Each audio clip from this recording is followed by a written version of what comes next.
आज होतं दिवाळीचं लक्ष्मीपूजन आणि त्याचं सर्व सामान आणण्यासाठी मी गेले होते मार्केटमध्ये. तर घरी यायला मला उशीर झाला. त्यानंतर 4 वाजून गेले होते. तर आल्यानंतर मी थोडीफार घराची साफसफाई केली. तोपर्यंत 5 वाजले आणि लगेच स्वयंपाकाला लागले.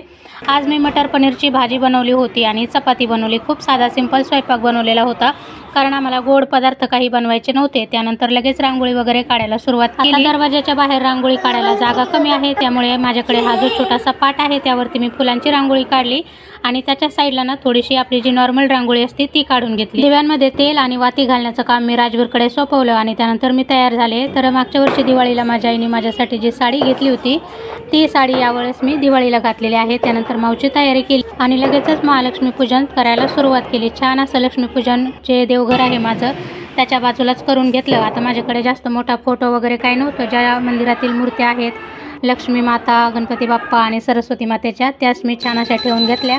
त्यानंतर लाह्या, बताशे, थोडेसे धान्य वगैरे, फळं, फुलं छान असे सजवून घेतले देवाच्या समोर. त्यानंतर दरवाजाच्या बाहेर जी रांगोळी काढली तिथे, त्यानंतर खिडक्यांमध्ये आणि पूर्ण घरामध्ये छान असे आम्ही दिवे वगैरे पेटवून घेतले.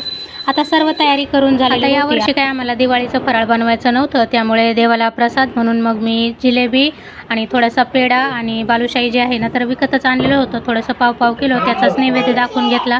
छान अशी खिडकीमध्ये पण लायटिंग वगैरे करून घेतली होती. सर्व ठिकाणी दिवे वगैरे लावले आणि त्यानंतर आता इथे आम्ही सर्वजण एकत्र मिळून ना आरती करण्यासाठी बसलेलो आहोत. कोई शरणागत आवे संतती जय श्री गणराज विद्या सुनिर्मळ वाहे दुर्सोळा जय देव जय सर्वजनी सर्वरेश्वर आंबे तुझ वाचोनी कोणपूर विलास.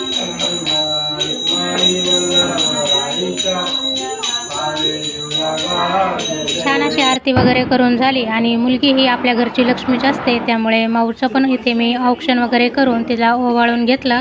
त्यानंतर सर्वांनी तिचं दर्शन वगैरे पण घेतलं आणि तिने पण सर्वांच्या डोक्यावर हात ठेवून भरभरून आशीर्वाद दिले. त्यांचा हट्ट होता की त्यांना फटाकडे वगैरे फोडायचे आहेत, तर मग बिल्डिंगच्या खाली जाऊन थोडेसे फटाकडे वगैरे फोडले. असं होतं माझ्या घरचं महालक्ष्मी पूजन. आणि तुम्हाला हा व्हिडिओ कसा वाटला ते कमेंट करून नक्की सांगा. आवडला असेल तर व्हिडिओला लाईक आणि चॅनलला सबस्क्राईब करायला विसरू नका.